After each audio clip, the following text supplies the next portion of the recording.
Boa noite, pessoal. Que Jesus nos abençoe. Começando mais uma live de quartas do nosso querido Centro Espírita Nair Montes de Castro. Hoje um tema para lá de especial, com pessoas muito especiais também aqui. Eu já tenho visto vários comentários, né? Eu fico muito feliz com essa família que já está se formando nas nossas noites de quarta. Como é que vocês estão? Estou vendo aqui Silvio Orsini, a Silvane Loyola também, boa noite. E mais outras pessoas que ficaram. Marcela Alves, Albertinho, Eliane, a Soraya. Como é que vocês estão? Luísa, boa noite, Luísa. Sônia, Denise. Muita gente querida. E estamos com muitas saudades de nos encontrar. Né? Tá fazendo falta nosso espaço físico ali no centro, mas logo, logo as coisas vão voltar ao normal. A gente está vendo os números melhorando bastante. Eu acho que estamos chegando na reta final desse período de tanta dor e angústia que todos nós estamos passando. Como é que vocês estão? Tudo bem? Espero que sim, apesar desses problemas todos, né? Mas estamos conseguindo caminhar, isso é que importa. E em família, melhor ainda, né? E hoje, como eu já disse, abordaremos um tema bastante interessante. É isso mesmo, Luísa. Tudo caminhando. O que é importante é isso. Né? Às vezes não está do jeito que a gente queria, mas é importante que a gente continue caminhando. E o nosso tema de hoje, esse tema vibrante, interessante, às vezes polêmico, né? Porque algumas pessoas não gostam de abordar, acham que quando a gente começa a tratar desse tema de transição planetária, acha que a gente está atacando como na área da ufologia, né? E não tem nada disso. Né? São conceitos já bem batidos e explorados na doutrina espírita, e nós precisamos sempre abordar assim, porque são muito importantes. Deixa eu ver quantas pessoas já estão aqui para a gente iniciar. Margarete, boa noite. Acho que já podemos iniciar, né? Então, conforme a gente tinha dito antes, vamos falar hoje sobre, né, essa transição planetária. Vamos tentar entender o que é isso. E para a gente chegar nesse ponto da compreensão da transição. Oi, Débora, boa noite. Para a gente chegar nesse ponto da transição planetária, a gente precisa falar também sobre os exilados da capela, porque ali está toda a base dessa transição. E no final a gente vai falar sobre um tema bem badalado e interessante também, que eu gosto muito, que são as crianças índigo. Né? Tem filmezinho nacional que fala sobre isso. Isso já é um tema que é abordado já há um tempo nas casas espíritas, né, em outros lugares que também são espiritualistas, né, esotéricos, e a gente vai tentar entender onde surge essa ideia. Então eu acredito que a gente vai falar durante uns 40 minutos e depois a gente pega o tempo final, quando vocês tiverem perguntas aí, e a gente vai tentar responder. Não garanto respostas, né, porque, como eu disse, é um tema muito aberto, são muitas questões, e a chance de alguém perguntar uma coisa e eu não saber, mas o que é legal eu vou falar com toda a humildade, falar, não sei, não entendo mesmo disso, eu não sou historiador para pegar alguns detalhes históricos e responder, e Emmanuel traz poucas informações, né? Então pode ser que tenha muitas perguntas sem resposta, mas vamos ver como é que vai ficar. Obrigado, Márcia. Então vamos começar. O que eu tinha dito no início? Que é um tema que às vezes... Isso, Albertinho, eu vou responder depois. As pessoas podem ir perguntando e no final eu faço uma varredura das questões e vou tentando responder uma a uma, tá bom? Se passar alguma, depois eu respondo na parte escrita nos próprios comentários. Boa noite, Soraya. Tava com saudade de vocês, Soraya. Você faltou semana passada, hein? Eu fico anotando as pessoas que faltam, hein? Então, como eu disse, é um tema que às vezes é um pouquinho polêmico. Por quê? Porque as pessoas acham que envolve extraterrestre, vida em outro planeta. Mas vamos tentar então esclarecer um pouquinho de onde vem essa ideia, tá? O espiritismo, ele tem 5 pontos básicos, tá? São os pilares do espiritismo. Como se fosse uma mesa com 5 pés. E se não tivesse um pé desse, essa mesa não iria se sustentar. O primeiro ponto, eu não vou aprofundar, porque cada ponto desse a gente já falou aqui na live. Depois é só procurar direitinho que tem esses pontos razoavelmente explicados, né? Claro que não dá para aprofundar muito, é por isso que existe a Casa Espírita, para depois vocês irem fazer os cursos, para a gente entender com maior profundidade. Então, o primeiro ponto, a base do espiritismo, é que nós acreditamos em Deus. Para o espírita, existe um Deus e um Deus único. Nós somos monoteístas. Assim como outras grandes, isso não é mérito só nosso. Diversas outras grandes religiões também acreditam num Deus único, tá? Então esse é o nosso primeiro ponto, que Kardec define como base do espiritismo. O segundo ponto é que esse Deus cria, e ele cria espíritos. E esses espíritos são os seres inteligentes de todo o universo. Então, o nosso segundo ponto é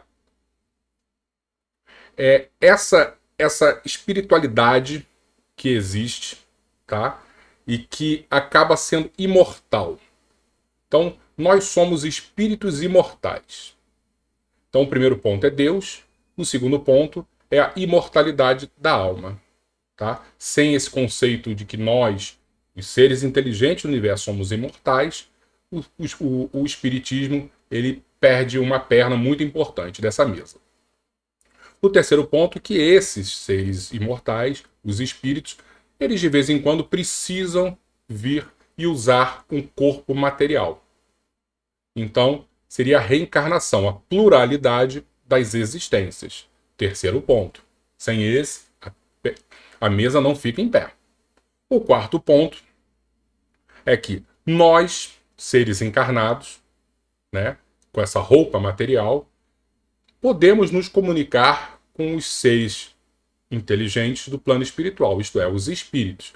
Então é a comunicação com o mundo espiritual, a mediunidade. Sem o tema mediunidade, o espiritismo também não se sustenta. E o quinto ponto, que Kardec define como base do espiritismo, e é por isso que a gente está abordando isso hoje, é a pluralidade dos mundos habitados. Então é muito importante a gente falar sobre isso, tá?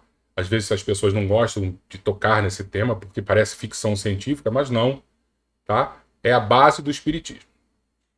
E um outro ponto que também gera uma certa polêmica, isso é só uma introduçãozinha que eu estou fazendo, tá, pessoal? Um outro ponto que gera uma certa polêmica é porque algumas pessoas acham que essas informações que nós vamos falar aqui hoje foram trazidas por Chico Xavier, que psicografou um livro com seu mentor espiritual Emmanuel tratando sobre esse assunto. E tem gente que acha que o espiritismo é mais Kardec e menos Chico. E que Kardec supostamente não falou sobre isso. Bobagem. Que Kardec falou bastante sobre isso também. E Chico e Emmanuel acabam aprofundando um pouquinho mais. Mas não é invenção dos dois. Isso já vem de Kardec. Então, vou trazer uma leitura aqui pra gente, que isso está no livro A Gênese, tá? No item Geração Nova, e que o Kardec, o codificador, nos adverte que a chegada, a migração dos maus para ambiente fora do nosso planeta. E espíritos melhores farão que reine em seu seio a justiça, a paz e a fraternidade, que esses espíritos melhores vão substituir esses espíritos maus. Então tá vendo? Kardec lá em 1870 já estava falando sobre isso, sobre essa geração nova, essa transição planetária que a gente vai abordar hoje. Então, estamos totalmente alinhados com Kardec, Chico Xavier e Emmanuel também estão, não há problema nenhum. Então, dito isso, Paulinho, boa noite. Patrícia, boa noite, minha amiga. Então, dito isso, a gente já pode começar a falar sobre exilados da capela. Tá? Que, como eu disse, a gente vai falar sobre transição planetária, mas é muito importante que a gente entenda o que aconteceu nesse sistema de Capella, porque os espíritos dizem que é muito parecido com o que está acontecendo nessa fase que o nosso planeta Terra está vivendo. O primeiro ponto que a gente precisa saber é: Capella não é um planeta, tá? A gente não sabe o nome do planeta que aconteceu isso tudo. Quando Emmanuel diz Capella, ele está falando de uma estrela, tá? Então é exilados da Capella, é como se fossem exilados da estrela de Capella, do sistema solar lá de Capella. Então isso aqui é o nosso sistema solar, nosso planetinha Terra está aqui com a Lua, não sei se vocês devem estar vendo, com o Sol, e tinha algo parecido, tá? Lá na constelação do Cocheiro, e Capella é a estrela mais brilhante, a estrela alfa. Na verdade, a gente sabe que Capella não é apenas uma estrela. Capella é um sistema também de 4 estrelas. São 2 gigantes amarelas, muito maiores que a Terra, são estrelas de primeira grandeza. A Terra é que são uma estrela de o Sol, desculpa, é uma estrela de 5ª grandeza. E ainda tem 2 anãs vermelhas. Então, algo bem complexo, bem diferente do que a gente está acostumado. E dentro desse sistema existem vários planetas, e Emmanuel diz que todos os planetas já estão bem evoluídos, menos esse que a gente às vezes confunde chamando de Capella, né? E que esse estava bem parecido com o que a Terra está hoje. O que significa isso? Está migrando. Para a gente ser didático, imagina que esse planeta é uma escola e você tem um ensino fundamental, né? Que seria o mundo primitivo, o ensino médio, que é o de provas e expiações que nós estamos vivendo nessa série, né? E depois você teria a regeneração, que seria o ensino superior. E a partir de regeneração, onde os espíritos já estão bem mais evoluídos, aí tem lá seus mundos felizes e tal, aí seria uma pós-graduação para a gente continuar sendo didático. Então, esses espíritos lá desse planeta estavam migrando do ensino médio para o ensino superior, fazendo o Enem. Como aqui, nós estamos nas provas e expiações, mudando para a regeneração. Só que tinha um grupo, e ele define esse grupo de alguns milhões de espíritos, tá? Que não estava acompanhando essa evolução e estavam atrapalhando a sala de aula. Fazendo bagunça, né? Tocando o terror. E para impedir esse tipo de atitude e ação, eles foram convidados a se retirar da escola. Eu falei com meu filho, né? Não, eles foram convidados a se retirar. Como assim, papai, convidado? Isso é da nossa época, né? Quando a criança fazia muita bagunça, era expulso, né? E mais dizia, tinha um eufemismo, não foi convidado a se retirar. E esses espíritos, na verdade, foram expulsos do planeta. Mas como é que é feita essa expulsão? Não é assim, não, nós vamos pegar um a um, vamos escolher, olhar na chamada quem faltou, quem fez bagunça, quem não. Não, é a própria energia do planeta, né, a frequência energética, que o planeta vai evoluindo junto dos espíritos, não comporta mais. Então é uma questão natural que acontece. E aí meu filho até perguntou, papai, não é maldade não, expulsar? Poxa, e às vezes a gente pensa nisso, né? Mas se a gente olhar com um olhar mais de pedagogia, imagina uma criança que está numa sala de aula e não está acompanhando.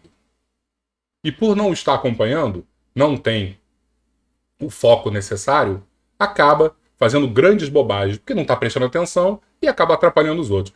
Não é um sinal de amor o professor que realoca, ou o pai que realoca essa criança para uma sala inferior para que ele comece a prestar atenção? Então é mais ou menos isso. Porque às vezes a gente olha como punição, né? Não é tão punição. É um olhar de compaixão. Olha só, ele não está acompanhando, vamos realocar. E quando você realoca essa criança, e no caso que a gente está falando dos exilados da capela, eles vieram para o planeta Terra, eles vêm com grandes chances de produzir coisas boas, mesmo que não queiram. Isso é que é o mais maravilhoso. Por quê? Porque eles saem de um planeta que está migrando, fazendo, por exemplo, o Enem, já com o pessoal com muita capacidade intelectual, por mais que a energia deles ainda fosse bastante pesada, Mas você já tem ali um grupo com a intelectualidade, com conceitos de bondade, conceitos de religião, conceitos de magnetismo, de mediunidade. Só que a moralidade estava ruim ainda. E quando eles vêm para a Terra e encontram um mundo primitivo, repara que ó, eles não saem de lá, já do Enem, e voltam para o ensino médio. Não, não, não. Eles saem e voltam para o ensino fundamental. É como se chegassem cheio de criancinha. E esses conceitos que ele tinha foram extremamente importantes. Então Emmanuel diz, nesse livro A Caminho da Luz, foi escrito, psicografado em 1938, ele diz que as primeiras migrações ocorreram 12 mil anos atrás. Tá? Então quando eles chegam aqui, e aí repara aqui, ó, Capela, essa estrela, está distante da Terra 40 anos-luz. Tá? É bem longe, deve ter sido uma viagem bem complicada. 40 anos-luz, você viajando à velocidade da luz, demora 40 anos para a gente chegar aqui. Então, quando eles vieram para cá, eles chegaram num terreno extremamente vazio no sentido intelectual, só que eles já com aquela intuição, como no inconsciente deles, tivessem diversos valores. E aí acontece imediatamente algumas revoluções. A revolução que a ciência nos fala é a revolução agrícola, é uma das primeiras revoluções. A primeira seria a cognitiva, isso aconteceu 60, 70 mil anos atrás, e não tem nada a ver com as migrações de Capela, tá? Isso é uma outra história. E 10, 12 mil anos atrás, acontece essa segunda revolução, que é a revolução agrícola, onde esses espíritos chegam, imagina, olha para a Terra e fala assim, a gente sabe plantar. A gente fazia isso lá no nosso planeta. Como é que o Homo sapiens daqui, que seria a minhoca da Terra, né? Como é que esses caras aí não conseguem plantar? Eles são coletores, caçadores. Isso é um atraso. Não vou ficar me expondo aí, matando javali, matando mamute. Eu sei plantar, eu sei pegar essa semente. E aí começa essa revolução agrícola. E aí muda completamente a característica do planeta. Por quê? Porque as civilizações começam a surgir. E, de preferência, à beira dos rios, né? Então você tem o rio, onde você tem água que as pessoas podem beber, água doce, e consegue plantar. Então houve uma grande revolução. Proporcionada por quem? Por esses nobres irmãos que vieram tão distantes e que já tinham dentro deles diversos conceitos. Uma outra coisa que a gente não pode deixar de falar, que é muito importante e que às vezes passa batido. Deixa eu só dar uma olhadinha aqui para ver. Tá tudo direitinho, conexão, tá tudo ótimo. Uma outra coisa que a gente não pode deixar de falar é que, nesta época, como é que eu vou dizer? O código genético, o DNA, isso tudo o Emmanuel explica no livro, tá? Desculpa se às vezes eu estou falando isso e tem gente que não está acreditando. Realmente é complicado a gente acreditar, né? Mas quando a gente vai se aprofundando no espiritismo e vai falando sobre diversas coisas, acaba que a nossa mente vai abrindo, até porque a gente vai lendo esses livros e vai vendo tanta informação que em 1938 não existia ainda pra gente, e Emmanuel estava antecipando essas questões. Então por isso que eu acho que é mais fácil hoje em dia para eu acreditar nisso, tá? Mas eu entendo que parece ficção científica, então não fiquem preocupados de não acreditar não, porque é normal. Então, nessa época, o código genético, como se fosse o DNA, não estava ainda consolidado. Para a gente entender isso, lembra do programa do Ratinho? Aí você tem lá um pai dizendo que não é pai da criancinha, e aí fazem lá o teste de DNA, e quando eles fazem o teste, dizem, ó, esse é DNA e esse aqui tem 99,9% de semelhança. Por quê? Porque as cadeias são idênticas, o pai e o filho. Só para tentar traduzir. Não é exatamente isso, mas só para a gente entender. Se isso fosse feito num ratinho lá de 10 mil anos atrás, e fizesse, não ia conseguir semelhança nenhuma. É como se ainda as cadeias não estivessem padronizadas. Por quê? Porque dizem que os espíritos, esses grandes geneticistas que estavam trabalhando nisso, ainda não tinham chegado a um consenso. E o que é legal quando a gente olha aqui essa tela, né? Isso a gente está falando de 1938, quando o Emmanuel escreve esse livro. Nessa época existia esse pensamento, que nós, seres humanos, o Homo sapiens sapiens, né? ele é uma sequência linear do macaco, né? E Emmanuel diz que não era uma sequência. E ele pede até desculpa aos darwinistas, né? Porque acharam isso, que houve uma descida da árvore, assim, não houve. Na verdade, o que hoje a paleoantropologia diz realmente é que não é linear, que é em mosaico. É que houve diversas tentativas até chegar no Sapiens Sapiens. Antigamente, por exemplo, as pessoas achavam que a gente era uma evolução do Neandertal. E Emmanuel fala, não, na verdade, eram testes e alguns testes foram descartados, porque deram errado. E o Neandertal, por exemplo, era um teste que foi descartado. Então, isso ele está querendo dizer. Olha, as pessoas estão fazendo as análises de DNA, mas algumas não estão dando certo e a própria evolução, né, Darwin, nesse sentido de seleção natural, acaba descartando. Então, vamos voltar aqui.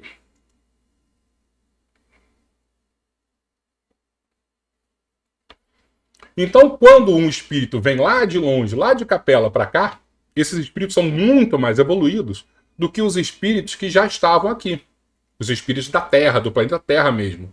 E então eles já vêm com toda uma estrutura, vamos dizer, do perispiritual já bem definida. E quando eles são colocados para encarnar na Terra, eles já dão a forma final do DNA, vamos dizer assim. Então olha que mérito também desses espíritos quando vieram para cá. Eles trouxeram, mesmo sem saber e sem querer, uma evolução e já uma normalidade, um padrão para a gente.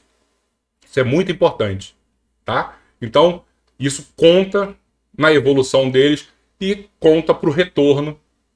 E Emmanuel diz que a grande maioria já retornou para a capela.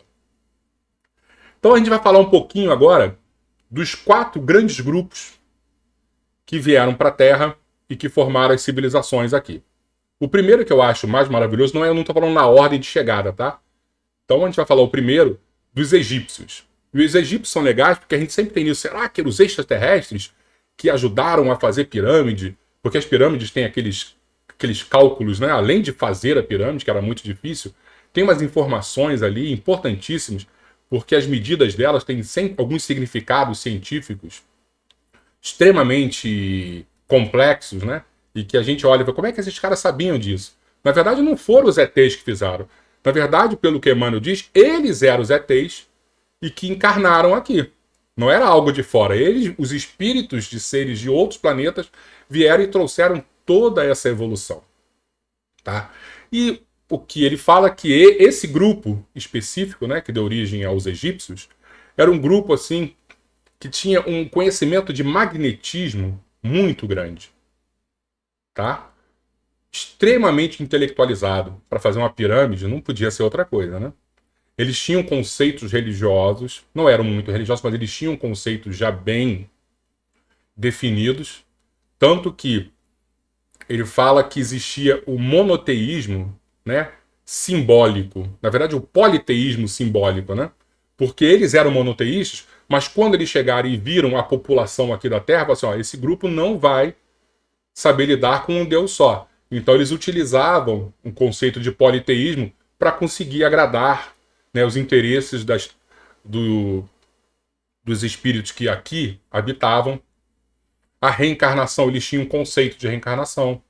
Só que agora imagina, você está aqui na Terra, usando um terno maravilhoso, um relógio lindo, celular, vai no salão. Eu não faço isso porque eu nem cabelo tenho, mas imagina, faz salão, vai no salão, faz a unha, reencarna no mundo primitivo.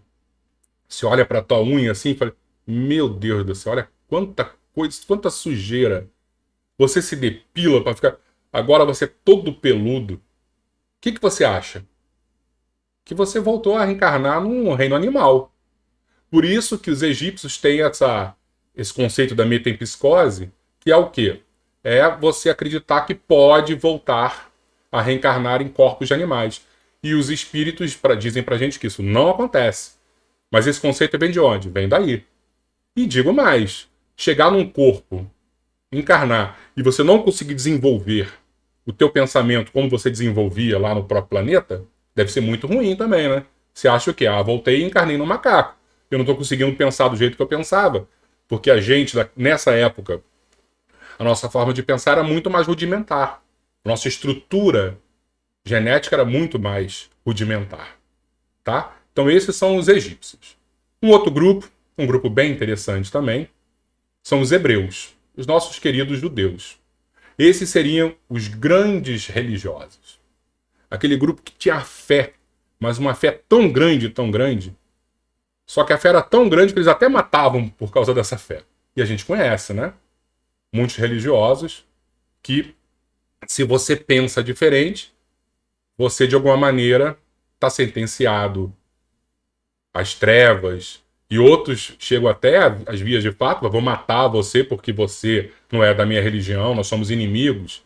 Então, esse grupo dos grandes religiosos, e aí, trazendo para a nossa realidade, pode ser espírita, pode ser católico, pode ser judeu, pode ser islâmico, pode ser macumbeiro, pode ser o que for, né?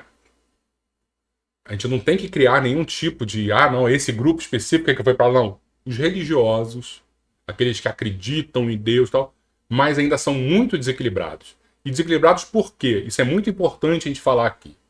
Porque o orgulho nos cega.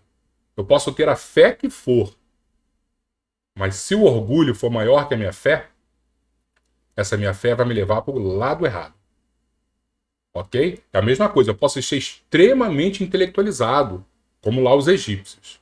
Mas se o meu orgulho, a minha vaidade, o meu egoísmo for maior do que a minha intelectualidade, eu também vou ser levado para o erro, para o desequilíbrio.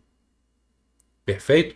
E aí vocês lembram que eu falei que Capela era 40 anos luz da Terra? Olha que coincidência interessante. A gente vai falar várias coincidências aqui hoje. Os hebreus passaram 40 anos no deserto para chegar na Terra Prometida, não foi? Será que não tem alguma semelhança com isso? Moisés chega, pessoal, vamos lá para a Terra Prometida. Vamos retornar para a nossa pátria. E eles passam 40 anos. Se você pega no Google Maps e olha assim, o Cairo até Jerusalém, por exemplo, são no máximo assim um mês andando. Eles passaram 40 anos. O que Moisés não falou para eles aguentarem esses 40 anos? O que eles tinham no inconsciente deles também de tempo para conseguirem suportar 40 anos no deserto sem se rebelarem, né? Então vamos continuar. Deixa eu beber uma aguinha aqui.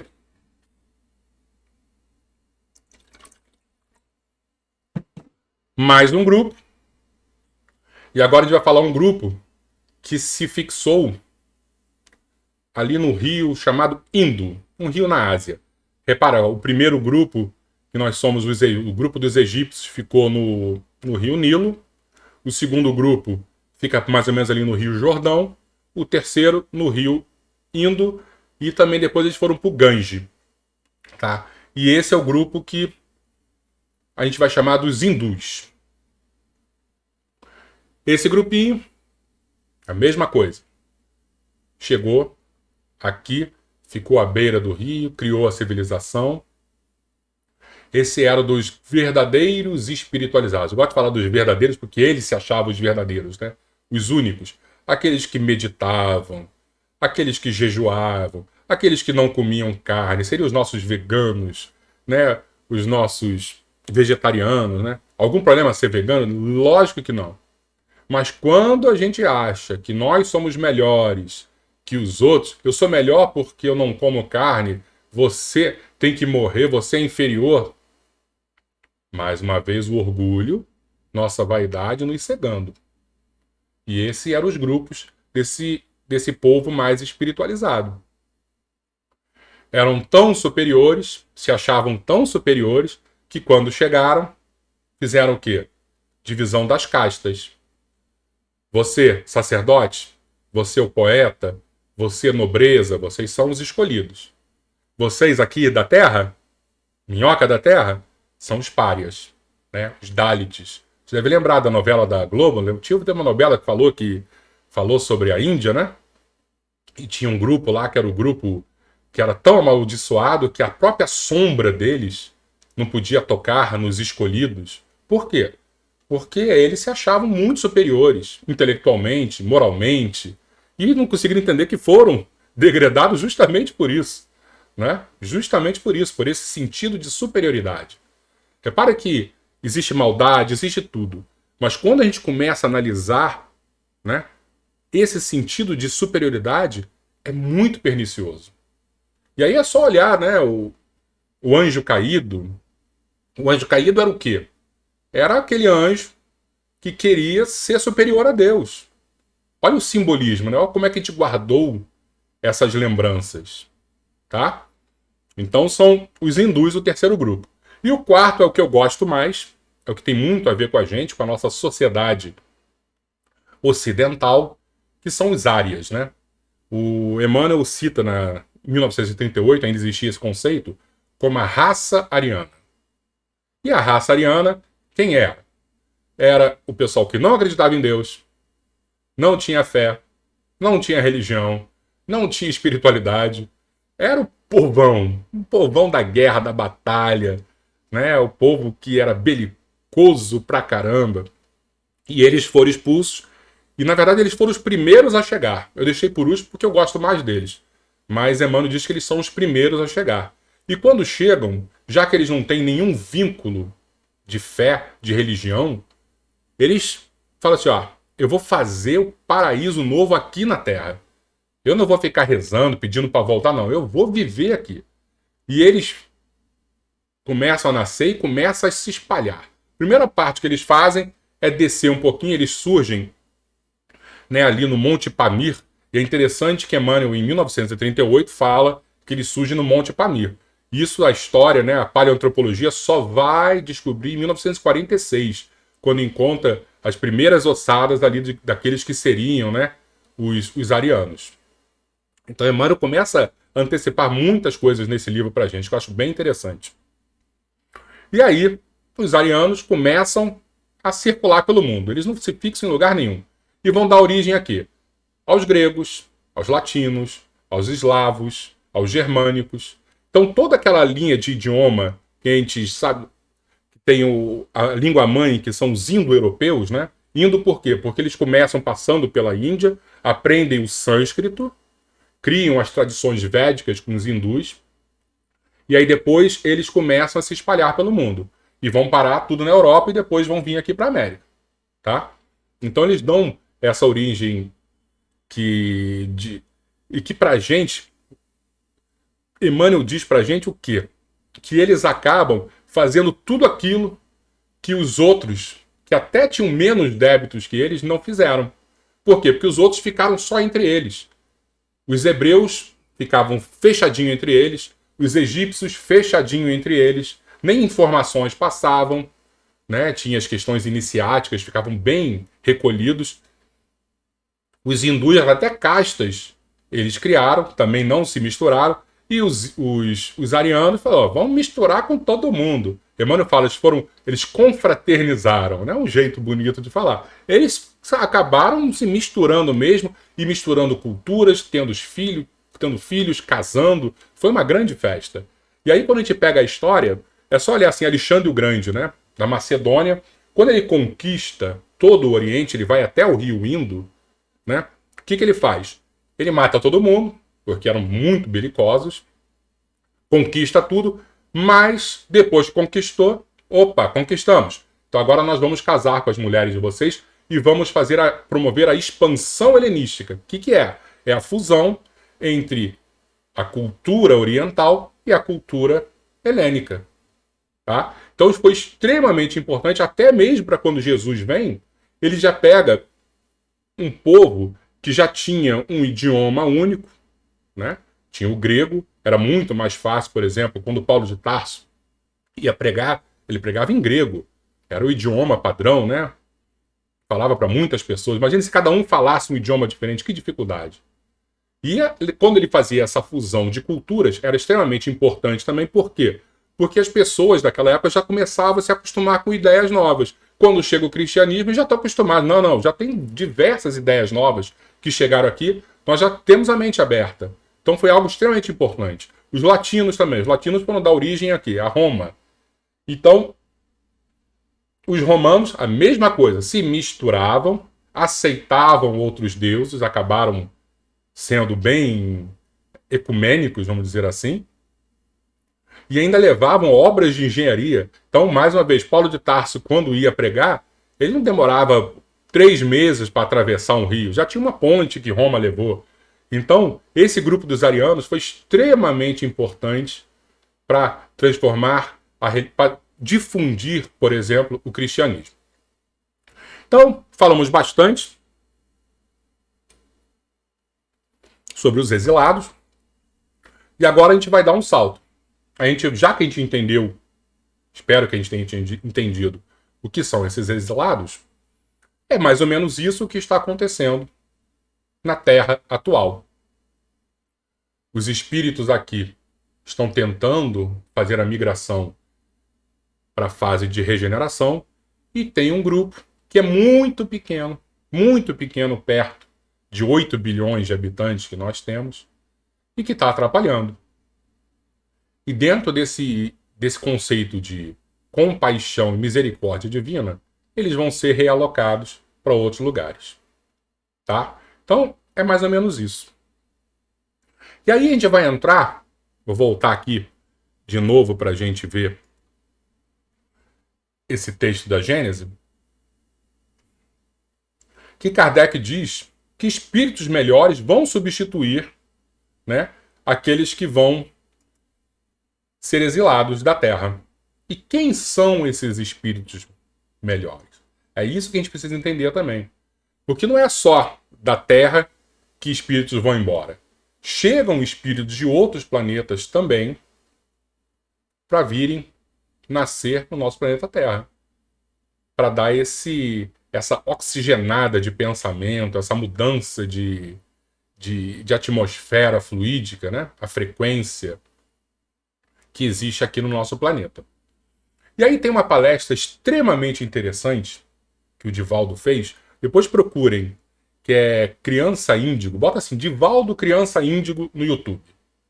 E aí ele vai explicar bem direitinho. Eu vou fazer só uma passagem, que a gente já está aí quase 40 minutos falando, né? Então eu vou falar rapidamente para a gente abrir para nossas perguntas. Então, é essa migração ao contrário. Espíritos mais evoluídos que vêm nascer aqui na Terra. Esses são as crianças índigas. Como é que surgiu isso? Em torno de 1980, os psicólogos começaram a se deparar com crianças muito agitadas, com déficit de atenção, hiperatividade. E aí nós temos esse transtorno de déficit de atenção e déficit de atenção com hiperatividade, que é o TDA e o TDAH, que a gente já deve ter ouvido por aí. Vou dar uma olhadinha aqui. Ok? Tá? O TDA e o TDAH. E eles começaram a ver que as crianças estavam muito agitadas, não prestavam atenção, e começaram a fazer pesquisas nessas crianças e estudar. E uma linha específica da psicologia, que Joana de Ângeles aborda bastante, né, que é a transpessoal, eu vou dizer assim, não é exatamente isso, mas tentando ser didático também, é algo mais esotérico, né, mais espiritualizada essa linha.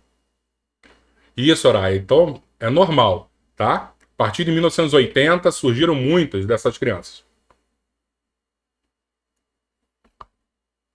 E a psicologia da época começou a fazer estudos e ver. E começaram a perceber que tinha um grupo de crianças que, por mais que tivesse déficit de atenção, elas não tinham esse transtorno. E começaram a estudar, começaram a tentar entender o que acontecia. E aí começaram a ver que essas crianças tinham características próprias. E, não sei se vocês já ouviram falar, existe essa tal de Photo-Kirlian, que pega a coloração da nossa aura. E começaram a pegar, imagina que isso é um polegar de uma criança. Esse aqui, mais avermelhado, né, rosa, seria de uma criança normal da época.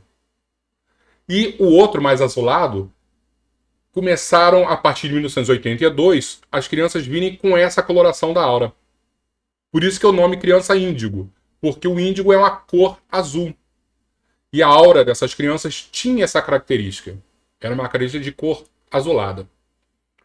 E aí, esses psicólogos começaram a perceber que essas crianças azuladas não eram TDA nem TDAH.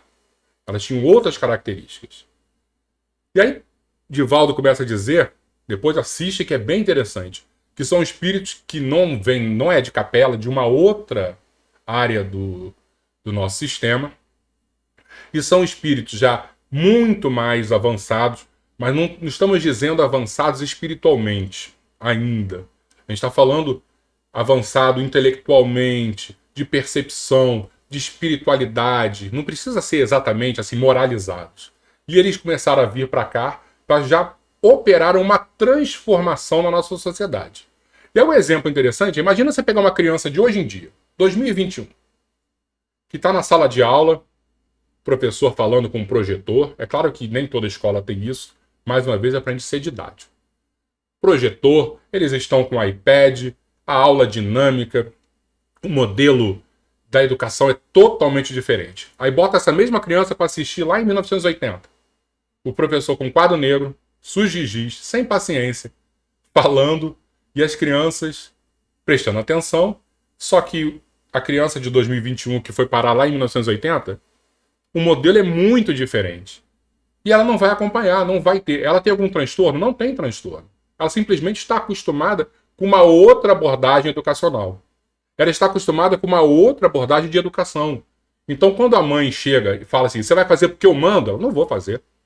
Não, mas eu estou mandando. Ok, está mandando, mas eu não vou fazer. Eu preciso de uma explicação. Por quê? Está entendendo? Que não é falta de educação. Claro que às vezes é falta de educação. Ah, meu filho é índigo. Não. É mal educado. Mas em alguns casos, nós temos esse tipo de situação ocorrendo. E eles vêm, começam a impulsionar, a partir dessa demanda de mudar a educação, de mudar a forma de ser amado dentro de casa. E aí as famílias começam a se transformar, as escolas começam a se transformar. Por quê? Porque eles tinham uma nova demanda. Mas eles são os evoluídos? Não, não são, como eu disse. Qual o papel também deles? Promover mais uma transformação no nosso código genético. Por quê? Porque os espíritos a seguir, que provavelmente já estão começando a reencarnar, já têm uma capacidade cognitiva, intelectual, moral tão superior à nossa, que eles precisam de corpos melhores. E esses primeiros, as crianças índigo, já estão gerando esses corpos melhores já para receber os espíritos já mais evoluídos. E que são chamados de criança cristal. Não é mais índigo. Então, quando faz a foto Kirlian, você vê o quê? Opa, é uma coloração que não é mais esse azulado. É como se fosse um cristal. É bem interessante. Tá? E o que a gente precisa tirar de tudo isso que a gente foi falado aqui? Ah, não, porque não acreditei em nada, Leco. Não acreditei em nada, você falou muita coisa. Não tem problema. Realmente é complicado, né? Parece ficção científica. Não há problema. Mas eu acho que a gente precisa sair daqui com um conceito. Né? Primeiro, o que fez que o grupo fosse exilado lá do sistema de capela? Orgulho, vaidade, egoísmo. Né? Se a gente olhar assim, todos os males saem desses três. Então, não acredito nada disso. Mas eu acredito que isso faz muito mal para a minha vida. Então já é um ponto hoje à noite. A gente já fica muito feliz. Porque esse é o verdadeiro objetivo do nosso estudo. Porque às vezes a gente se olha e fala assim, eu sou superior. Por quê? Ah, porque eu sou mais bonito? Porque eu sou mais rico? Porque eu sou mais inteligente? Porque eu sou mais espiritualizado? Às vezes a gente nem racionaliza, né? Mas a gente se sente melhor do que os outros. A gente acha que é até feio. Mas no íntimo a gente se considera superior. Esse é o pior dos problemas. E quando a gente dá um passo adiante e começa a segregar, impedir que o outro fale, falar mal, bater, empurrar, como eu brincava com meu filho, não pode empurrar, bater, puxar cabelo quando era criancinha, a gente não pode fazer nenhum tipo de coisa negativa para o outro porque nos achamos superiores. Né? Lúcifer foi expulso, caiu do céu, justamente porque ele se achou superior. Esse é o nosso ponto, que a gente não pode errar. Né? O maior crime que a gente pode cometer... Ah, Maleco, eu não acho. Eu acho que... Mas pensou diferente em política, eu quero matar. Porque eu tenho a verdade. Esquece, gente. Compreensão. As diferenças existem. Nós temos que respeitar as diferenças. Então, acho que esse é o grande recado que a gente precisa hoje, depois dessa live, sair aqui com dentro do coração. Ninguém é melhor do que ninguém. Cada um tem uma virtude diferente. E a gente está aqui para se ajudar. Se você é virtuoso nesse lado, você pode ajudar aquele que tem menos virtudes nesse. E vice-versa. Acho que esse é o grande recado. Perfeito, pessoal?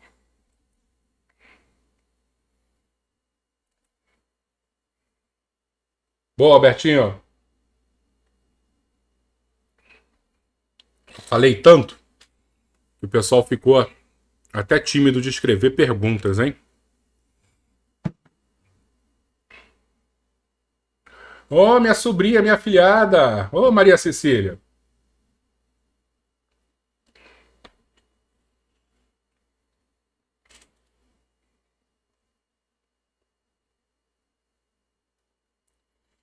E aí, vocês têm dúvidas? Ou foi tão complexo, né, o pensamento, não o meu pensamento, mas essa ideia de Emmanuel, que acabou que a gente não conseguiu formular as perguntas. Porque às vezes é isso, a gente vai falando, para prestar atenção, não dá muito para escrever, né?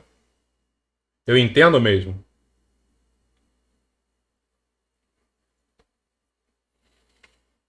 Bem, eu vou ficar aqui esperando vocês para ver se vocês têm perguntas. Se vocês tiverem, é só escrever. É isso mesmo, Soraya. Às vezes a gente fica prestando atenção. Boa, Tereza. Tô com saudade de você, hein, Tereza.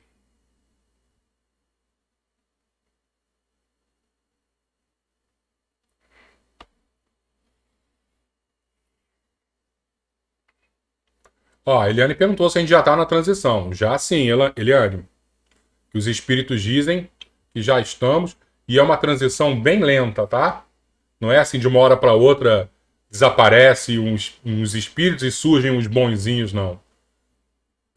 Não, não é assim que a banda toca. É tudo muito lento. E uma coisa que eu gostaria de falar com vocês. Ó, já tá chegando os novos tempos, Soraya. Exatamente. E os novos tempos é exatamente isso. É essa transição lenta e que a gente nem percebe. Vamos fazer uma brincadeira que é legal com essa pergunta da Soraya. Por quê? Porque em torno de 1300 houve uma pandemia. Não foi igual essa nossa pandemia, não. A pandemia de 1300 foi uma pandemia punk. Um quarto da Europa morreu. A gente tem ideia. E aí, isso trouxe um caos para a sociedade. Né? Não que a gente não viva um caos, não que a nossa pandemia tenha sido tranquila, não é isso que eu estou falando. Mas houve um caos e que modificou completamente a sociedade europeia medieval. E aí, o que surge pós-pandemia? 1300, 1400, 1500. O auge acontece em 1500. Aí nós temos 200 anos aí, tá? 1300, 1400, 1400, 1500. Temos uns 200 anos de transformações. Surge o Renascimento. De uma hora para outra, quando eu digo de uma hora para outra, a gente está falando assim de 200 anos, mas na reta final, você tem, por exemplo, ali em torno de 1500, dezenas e dezenas de gênios que surgiram e que transformaram o mundo. Intelectualmente, culturalmente, nas artes, né? Moralmente, nós não estávamos ainda com essa capacidade. Acredito que essa nossa transformação seja mais rápida do que esses 200 anos que eu citei, mas provocada também por uma questão pandêmica que é uma revolução que acontece dentro de todos os lares. As pessoas do mundo inteiro acabam olhando um pouquinho mais para dentro, numa busca mais de espiritualidade. E somado a isso, com essa migração de grandes espíritos, né? E quando a gente olha, imagina, de uma hora para outra você tem Leonardo da Vinci, Botticelli, você tem Michelangelo e tantos outros, né? Não vou ficar aqui falando dos nomes desses grandes gênios do Renascimento e que transformaram o mundo. E algumas décadas depois surgem grandes gênios, Cervantes na Espanha, Camões em Portugal. Aí você vai ter o Renascimento na França, Renascimento na Alemanha, Renascimento na Holanda, você vai espalhando por toda a Europa e daqui a pouco o mundo inteiro é tocado por esse despertar novo cultural. E eu enxergo isso, né? Porque a gente olha, não, o Apocalipse como se fosse uma coisa ruim. Não vamos pensar assim, não vamos pensar assim. Vamos pensar nesse ressurgimento da moralidade, coisa que a gente está precisando tanto. Ressurgimento das artes. Imagina, eu vou no museu, aí eu chego no museu, olho Davi de Michelangelo. Davi, ele pegava aqueles blocos de Carrara, de mármore, e fazia uma grande estátua. Hoje em dia você pega um bloco, coloca no museu e diz que aquilo é arte. Alguma coisa aconteceu de lá para cá. A gente está precisando desses grandes espíritos reencarnarem. E Divaldo, no livro de título que é Transição Planetária, ele fala exatamente isso. Grandes filósofos, grandes pintores, grandes artistas de todas, músicos, estão reencarnando nesse período para dar esse novo despertar. Então vamos aguentar firmes, porque se Deus quiser, a gente vai fazer parte dessa nova história do planeta. E um outro ponto que eu gostaria de falar com vocês, porque quando a gente lê isso, sempre dá um certo medo, né? Uma certa angústia. Será que eu vou embora desse planeta? Será que eu vou ser expulso? Aí a pergunta que eu faço é, você dentro da sala de aula, você era o bagunceiro? Você prestava atenção? Você tirava notas baixas? Quer dizer, você tirava notas boas? Então quem era a gente dentro da sala de aula? Né? Então, quando a gente para pensar assim, quem serão os alunos que vão ser degradados? Será que são aqueles que ficam reprovados? Será que são aqueles que tiram notas baixas, que não respeitam, que não prestam atenção? Não, não são esses. Porque se forem esses, vai todo mundo embora, gente. Quando Emmanuel diz, são milhões de espíritos que vieram. Ele não falou bilhões com B. Aí eu ia ficar muito preocupado. Ele está falando de um grupo seleto. Então quem eram esses alunos? Era o aluno que matava o coleguinha, era o aluno que botava fogo na escola, era o pessoal que estava muito, muito desequilibrado. Não é é para a gente relaxar de jeito nenhum. Porque a gente tem um objetivo que é a nossa espiritualização, a nossa aceitação, né? O amor, o perdão, a compreensão. Esse é o nosso objetivo. E é assim que a gente precisa caminhar, tentando atingir. Não é, eu vou caminhar porque eu tenho medo de ser expulso. Não, não é. A gente não trabalha dessa maneira no Espiritismo, né? O Espiritismo é responsabilidade, não é medo. E é isso que a gente precisa sair daqui também. Não, não vou ser expulso. A não ser realmente que eu esteja nessa fase, nesse grupo aí de gente extremamente desequilibrada. Mas aí é olhar e falar assim, ó, eu preciso modificar e empenhar mais esforços para se modificar ainda. Tá bom?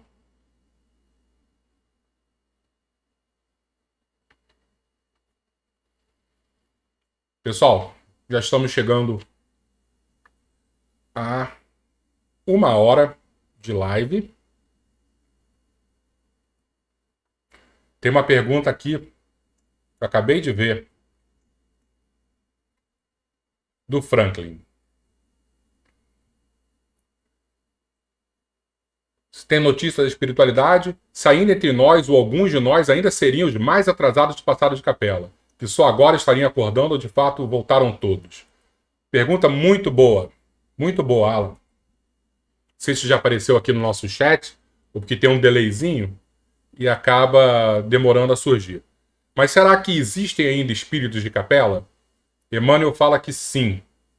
É um grupo ainda que está empenhado no mal. Tá? Então existem alguns espíritos que de capela vieram para cá, daqui vão fazer mais um downgrade e faz parte disso. Mas a maioria, a grande maioria, já voltou. Ok? E é isso que é importante a gente ter ideia. Outro dia eu ouvi alguém falando, não, porque se você acredita em mediunidade, você é de capela, porque as pessoas que acreditam em mediunidade... Não, gente, peraí. Se Emmanuel falou que vieram milhões e só na Índia você tem 1,5 bilhão de pessoas que acreditam em mediunidade, em reencarnação, desculpa, não era mediunidade, era reencarnação, é claro que essa conta não fecha, a gente tem que ser lógico, né? Então, se a gente pode acreditar em reencarnação, podemos ser médios, não significa que a gente veio de capela, tá? Então, esse grupo, a grande maioria, já retornou. Depois de muito sofrimento, de muita humilhação. Mais uma vez, imagina, você se acha o bambambam, bam, bam, e aí vem pra cá. Deixa eu ver aqui.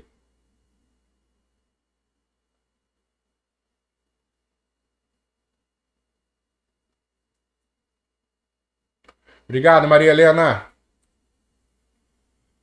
Então, pessoal, já chegamos a 1 hora de live. Acho que já vamos encerrar, tá? E mais uma vez, não acreditou em nada? Não tem problema. O importante é que você acredite que o nosso orgulho não vai nos levar para um bom lugar. Saiamos daqui com essa certeza. Respeito às diferenças, respeito àqueles que dentro da nossa percepção são inferiores. Não existe isso. Tá bom? Então vamos fazer a nossa prece final? A gente faz uma prece para a gente encerrar focado na espiritualidade maior. Obrigado, Soraya. Obrigado, Eliane. Obrigado, Silvia. E todos aqueles que estão aqui conosco. Foi muito legal conversar aí com vocês, tá? Obrigado a você, Paulinho. Valeu, Albertinho. Então vamos lá, vamos fechar os nossos olhos e fazer a nossa prece.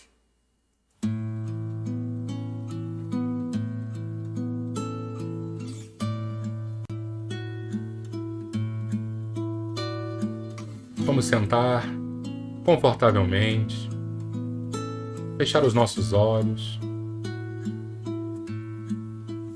entrar em sintonia com os bons espíritos que buscam os nossos corações, às vezes corações sofridos,